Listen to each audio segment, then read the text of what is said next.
How's it going, everyone? Today I'm here to review PWG's newest show that just came out last week, Black Hole Sun. Of course, this is PWG's last show of 2014, and what a way to close out PWG for 2014. What a show here.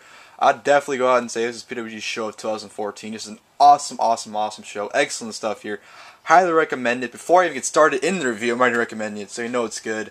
But without further ado, let's jump into the review and show you why, or let me tell you why it's such an excellent show, in my opinion. Alrighty, first of all, you have some excellent artwork. You have Ricochet, Kyle O'Reilly, and Roderick Strong, Black Hole Sun on the cover. Just look at it. Excellent artwork. You can't really describe the artwork, but it just looks amazing, looks awesome. I really love it. Probably one of the best PWG covers I've honestly ever seen. It's very simple, but like the little things, like the little paint like things going around, it just looks awesome. It's a hell of a cover, excellent stuff. So right from the get-go, the cover looks amazing. So the show should pretty much complement the cover, or the cover should pretty much complement the show because it's so good. Right here, recorded live on Friday, December 12th, 2014, in Resplendent, Reseda, California. You open it up, you have some more excellent artwork right there. Look at that awesome picture of Adam Cole. The man, Adam Cole, baby! The man right there, looking awesome picture. And of course, here is the disc artwork and the back artwork. It's kind of hard to tell in the video, but you have Roderick Strong right there, and you got Kyle O'Reilly right there because of his trunk. So just awesome artwork for this DVD.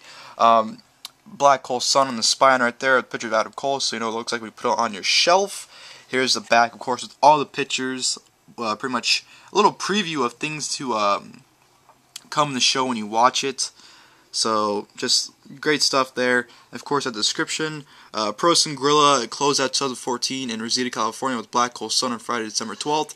Black Hole Sun featured 8 amazing matches, including a brutal World Championship title Guerrilla Welfare match, plus so much more. And just like I said, just an awesome show. I don't think there was one bad match on the card. It was so much fun. It was 2.5 hours, but honestly, those 2.5 hours flew by. Just a very fun show. Highly recommended. Like I said, PWG's show of 2014, in my opinion. Of course, the show opened up with a 6-person tag team match. ACH, AR Fox, and Rich Swann versus Bobby Fish, Johnny Gargano, and Chuck Taylor. Very fun opening match here. The one spot that really was pretty much hilarious was when they all tried to suplex each other. You can see right there in that picture where everyone was in a line doing that, and they tried to suplex each other. But like whoever's in the front would hold on to the front rope, and the back person would pretty much fly off. So it's kind of like a train where each of the back of the train, each thing kept disconnecting until I got to the final two, and the person ended up getting suplexed. But very fun opener. Just the comedic stuff between Gargano and Taylor were hilarious. Just a very fun opening match. Of course, not Johnny Gargano, sorry. ACH, AR Fox, and Rich Swann ended up getting the victory when AR Fox hit the low main pain on Bobby Fish for the victory. The finish was kind of out of nowhere, but still a very fun opening match. Next, we have a singles match: Cedric Alexander versus Adam Cole, in which was a very good match here. Those are two guys honestly never really pictured together, but once I did and watched them, it was an excellent match. I thought it was very fun. Adam Cole looked great, him doing his heelish stuff, and Cedric Alexander is always a great talent. I think he always puts on a very solid match. So I think him and Adam Cole meshed very well in this match. Very enjoyable, especially towards the end of the finish. The finish sequence was awesome. Very much fun. Both guys going all out, trying to put each other away. Adam Cole hitting the Panama Sunrise, and Cedric Alexander kicking out, and the vicious kicks Cedric Alexander was giving Cole as well. All these two put on a very solid match here. Very fun. But Adam Cole ended up being the victory with the straight jacket German suplex, or also known as the Florida Keys, to get the victory. And of course, after the match, he cut a post-match promo, basically telling everyone how he's injured and he won't be here for a while, if at all. So this is Adam Cole's last match for the time being, if ever. I don't know what Adam Cole's future is, whether he's going to go to WWE anytime soon or not, because I know there's rumors of it. But he put on a great match here, and it kind of was like a send-off when you watch it. So if it was a send-off, good. If not, definitely can't wait for him to come back. Next, we have my personal favorite match on the card. Singles match, Chris Hero versus Trevor Lee. Awesome match here. They just absolutely killed each other. This was about as physical as it gets on this show. Especially the knockouts and the kicks, and just Chris Hero was beating the holy hell out of Trevor Lee. And Trevor Lee was that never give up kind of attitude where he just kept coming back. And, Trevor Lee eventually fought back and was nailing vicious hits as well. Just this is honestly just very, very stiff and very, very, like, just hard-hitting. Awesome, awesome, awesome match here. I honestly really enjoyed it. I thought it was excellent.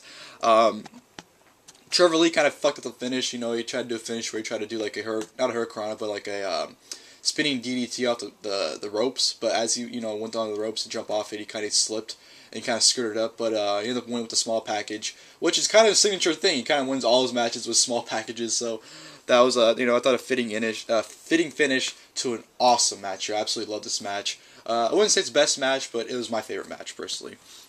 And then we're going to the World Tag Team Championship title match. World Skills Tag Team being the champions versus the Addiction being the challengers. Good match here, but nothing spectacular. Joey Ryan, I guess, got hurt or something during the match, so he ended up going to the back. So it was pretty much Candice LeRae versus the Addiction in a 2-on-1 handicap match. Nothing significant happened here. Both teams, in my opinion, aren't the greatest teams. The Addiction, I don't know. Ever since they went back to the Indies or went on to the Indies, last year. They just, I don't know, they haven't really put on mind-blowing matches that they thought they were.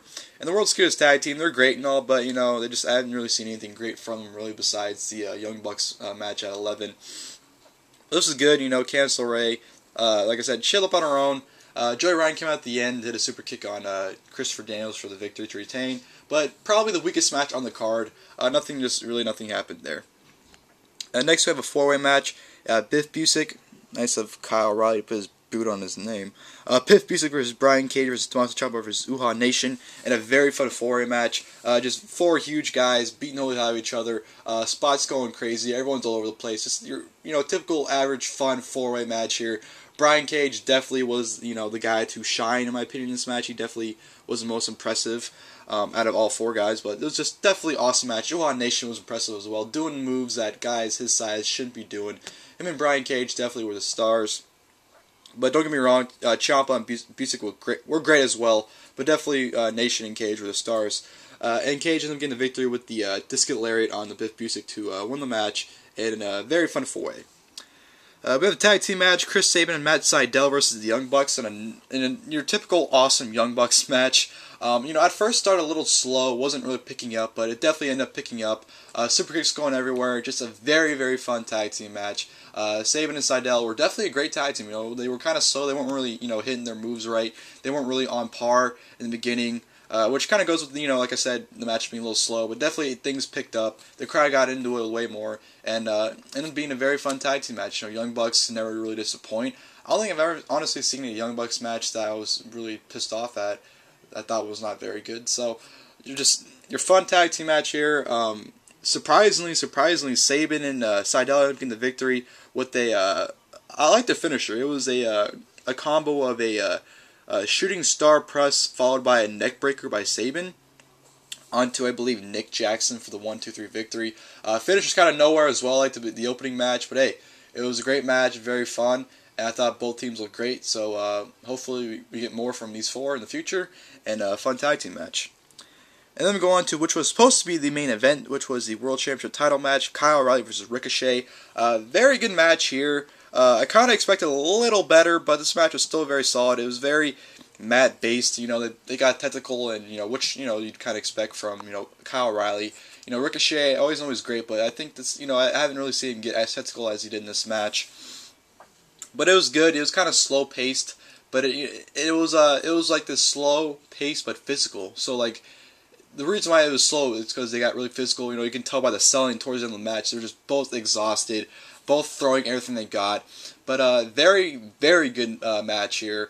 I expected a little bit better. I guess I had my expectations a little too high, but that could have just been me. I think someone else could think this match was great. I thought it was great still, but I just expected a little more.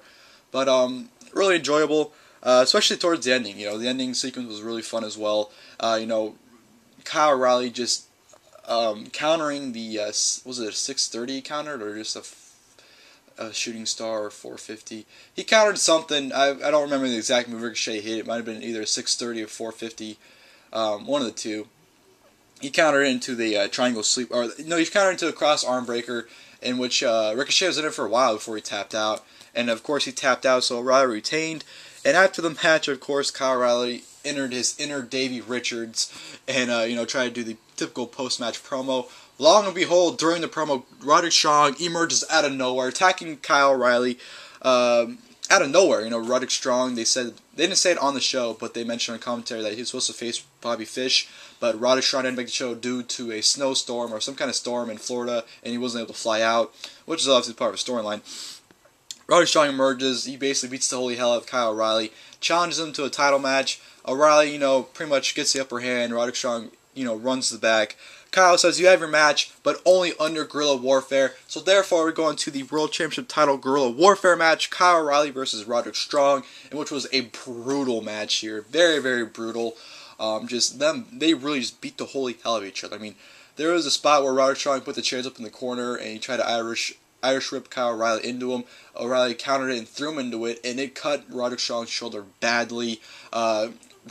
Hell, even Roderick Strong even took the, I think it was the top turnbuckle. He took the top turnbuckle, like the entire top turnbuckle down to try and choke him out. They were using chains, chairs. The table spot they did was absolutely sick and definitely looked very, very painful. This was just very, very brutal, very fitting for their feud that they've been having the last, ever since 11. So it's very fitting, and I thought it was a great match here. Definitely match of the night. Kyle O'Reilly, ended up passing out. Just Roderick Strong gave him an end of heartache through steel chairs. Then he put him in the stronghold, and the referee, dubbed he wasn't able to compete anymore. Kyle O'Reilly passes out. Roderick Strong is your brand new PWG World Champion. Very happy Roddy got the title. It's very fitting. Ever since his heel turn, I've been saying that Roddy should win the title from Kyle. It only makes sense that he wins the title. And I'm really glad they did. I thought it was a great, way for him to win it too. He lost the match, and then he came back and challenged him, and had the rematch. So I thought it was a great way for Roddy to win the title. So Black Hole Sun, like I said, excellent show, very, very fun. PWG show of 2014. Highly recommend it if you don't have it already, and if you do, and if you haven't watched it, watch it, because it's that good of a show. But thank you, ladies and gentlemen, for tuning in for this video. Highly appreciate it. And until next time, I'll see you guys later.